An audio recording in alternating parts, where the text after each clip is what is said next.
Hello, today I'm going to show the second option that I've been making for these, for my sewing rolls. It's actually option 1 for those that were in class yesterday. The main fabric for this one is 8 1/4 by 5 inches and the lining fabric 8 1/4 by 4.5 inches. And you cut out 2 inches in the corner for your boxing, and then 2 drawstrings of 20 inches. Why did I decide to make a different one? I just felt that the other one with the casings on top was just a bit more bulky for the smaller rolls. So this one, what I do is make a mark 5/8 of an inch from your outside edge, and then another mark 1/2 inch below that, and I leave it open between that gap. So I just stitch down and do a good back stitch at that mark, then start stitching here with a back stitch, and then stitch all the way around. When I've done that, then I open my seam out flat. I just start stitching from the outside edge and stitch around where I've left it open from the outside edge. Then you've just got 2 stitches across the bottom and back up the other side out to the outside edge.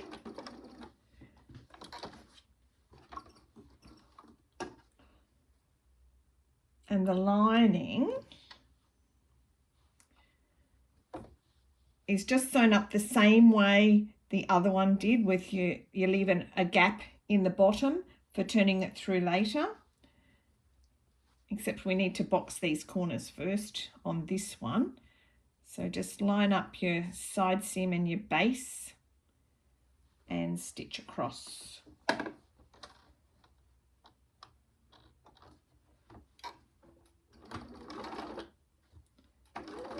Either my hand is in the road or the thing will flip up and be in the road. So if you can't quite see that properly, I'm just stitching straight across the bottom here.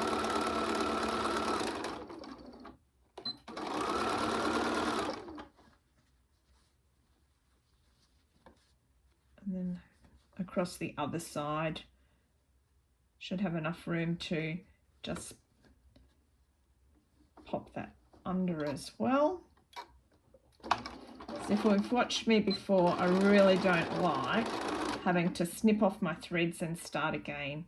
If I can feed something else in underneath, I'll always try to do that.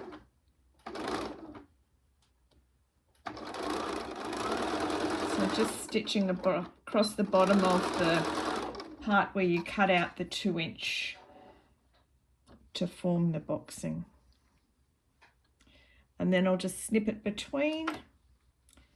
That's our bag. So I make this one with make the outside and then make the lining, and just pop the lining inside.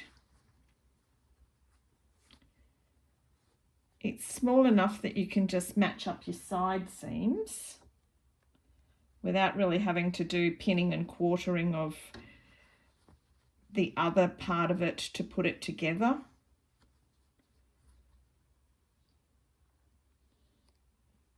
Just match up your side seams, and so you'll always see when I've got a small thing like this that I sew from the inside of the bag, and that way you don't have to remove the tray table.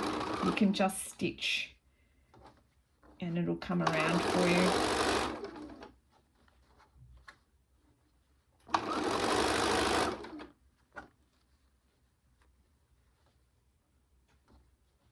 Just matching up my edges.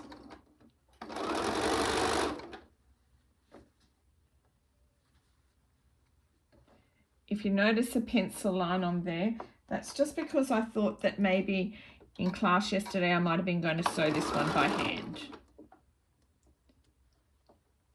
So if I'm going to sew it by hand, I feel I just need a bit of guidance.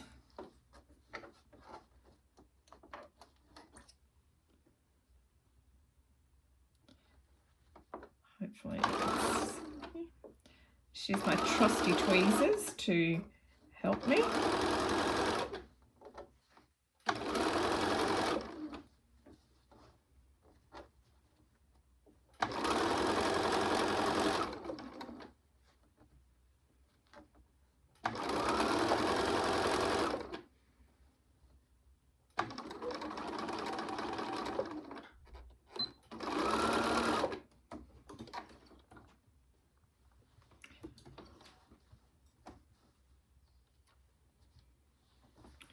And then the gap in the lining, just turn it through.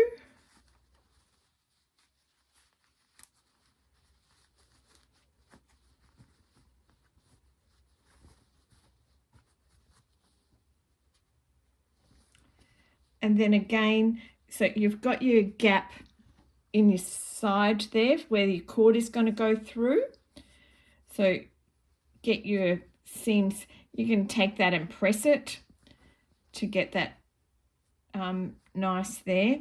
And then I would sew from the inside here again, and I've just got a mark on my machine that's 5/8 of an inch.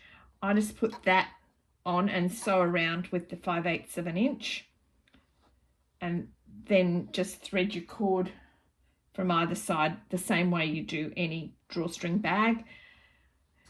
The other thing I thought I would show is how I make my little needle pocket. I have some binding 1 1/4 inches wide that I cut on the bias. When I sew around this, and this one is already sewn, but let me just do it again. When I get to this, as I'm sewing, when I get to the corner, I clip the corners as I'm sewing around.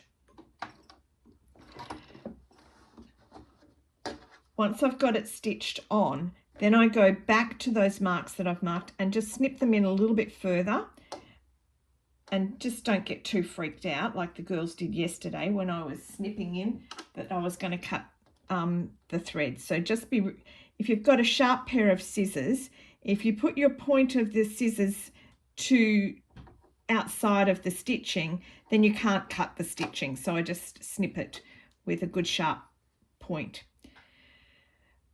Turn under 1/4 of an inch on the outside of your binding. I like to hand sew mine down. I'm just going to put a pin in it for this so that I can show you without stitching it down first. I'm not so great at pausing videos and knowing how to do all of that. So I'll just put a pin in there, and then when you've sewn it all down and you give it a little press, that sits quite nicely. I think we've got one under here that I did previously.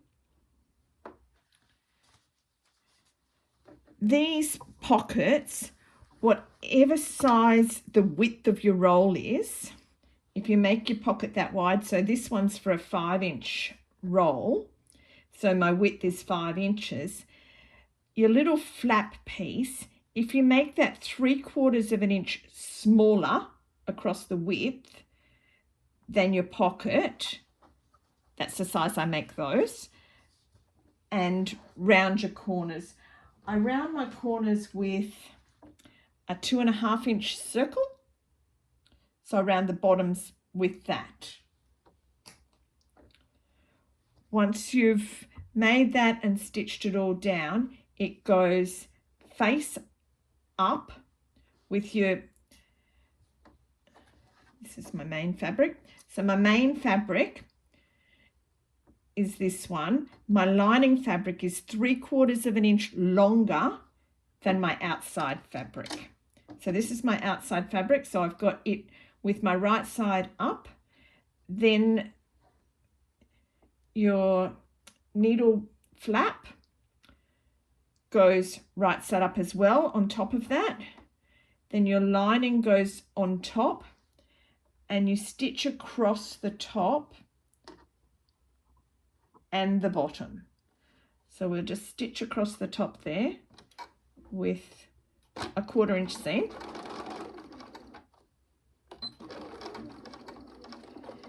If you find, because that's a little bit bulky and it won't go for you, I put my tweezers under the back of my machine foot and it helps it feed through.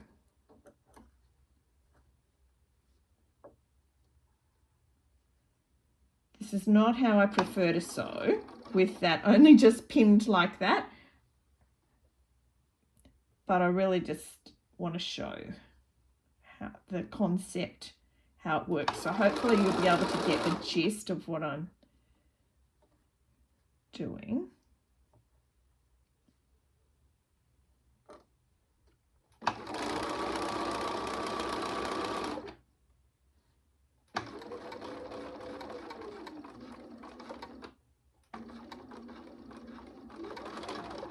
Try to take my hand away so that you can see what I'm doing, and then it doesn't feed quite as well. So we'll sew across the top and we'll sew across the bottom as well.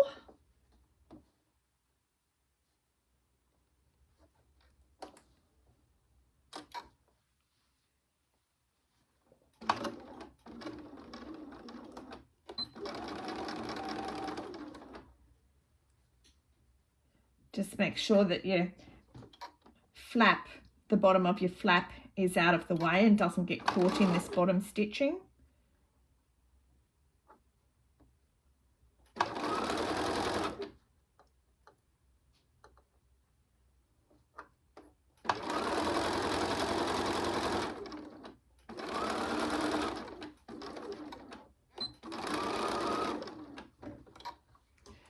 Once I've stitched across the top and the bottom, just turn it through from the side, just pull it all through.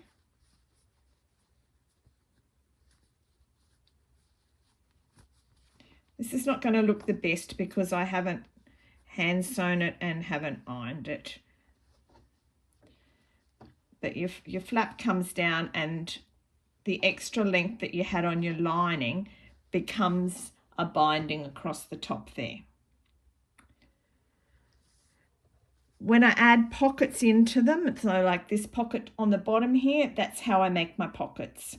Whatever your width is, by the length, whatever size pocket you want to have, and the lining of your pocket 3/4 of an inch bigger or longer, and you'll get that self-binding on there.